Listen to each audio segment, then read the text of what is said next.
According to the Emerald Tablets, which were written by Thoth the Atlantean, who's actually the son of Enki, okay? So he's actually obviously younger than Enki.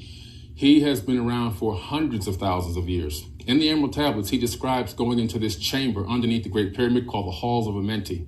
And in this chamber underneath the Great Pyramid, he actually says he's descended 100 times 10, which is 100,000 years. So every so many years, he goes down to this chamber for 100 years at a time. So over the course of so many eons, he's gone down there for 100,000 combined years. So the Sumerian text is only 6,000 years old as far as we know. So based on that, we'd have to think that these gods, these people, these beings could potentially still be alive, and they could be anywhere. They could be on Earth. There's some of their offspring, because we do know that Enki married or had made it with humans. Mm-hmm. Thoth also took on a human wife as well. And this bloodline could be still here today propagating. And I really believe that's the bloodline that started the Pharaonic bloodline, which then migrated after the last Pyramid War into Arabia and then into Europe. So the bloodline actually evolved over time, but they kept it along a specific route. When it got to Europe, it was the Plantagenet bloodline that is still ruling the planet until this day. And that Plantagenet bloodline is John Lackland's line. John Lackland is the King of England that signed the Magna Carta.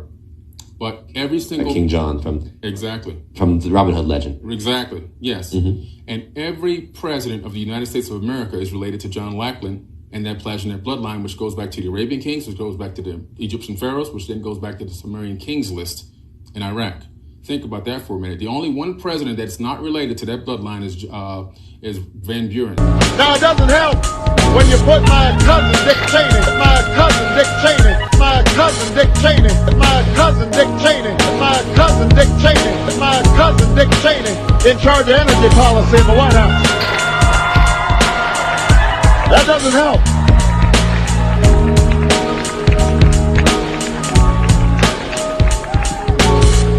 We've been hiding that for a long time. Everybody's got a black sheep in the family.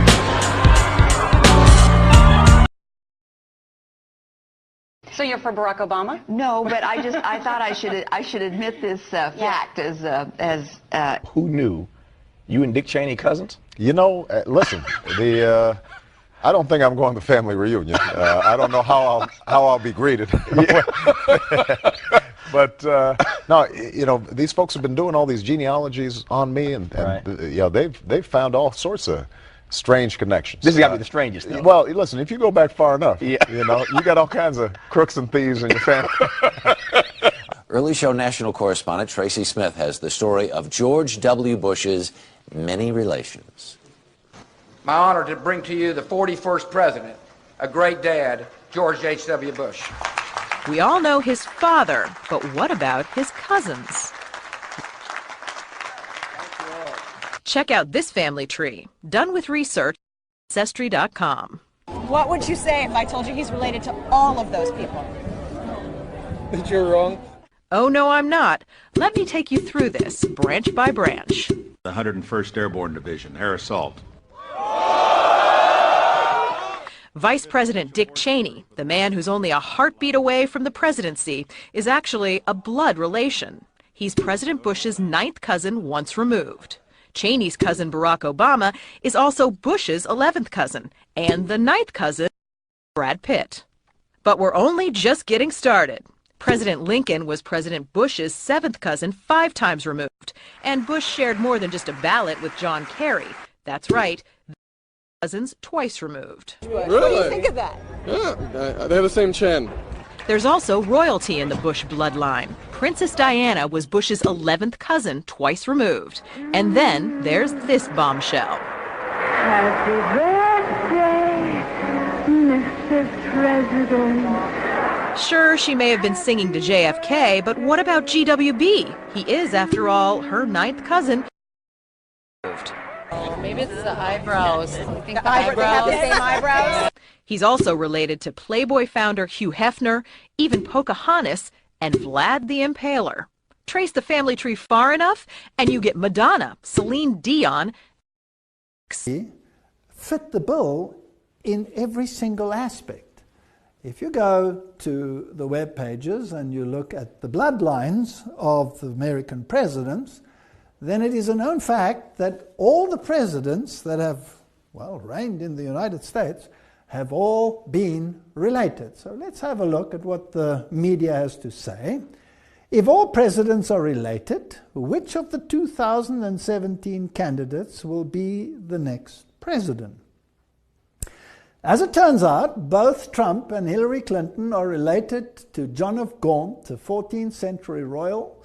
Gaunt was the first Duke of Lancaster, who was the son of King Edward III, according to MyHeritage. Trump is related through his mother, Mary Ann McLeod, back to his 17th grandfather, John Beaufort, while Clinton is related through her father and the Rodham family back to the 17th great-grandmother, Joan Beaufort. The two candidates are 19th cousins, and so they both have the right bloodlines to continue this lineage. Now, that's another story as to why they should all be related, and it's fascinating that the Bible doesn't speak about the presidents of the world, it speaks about the kings of the world.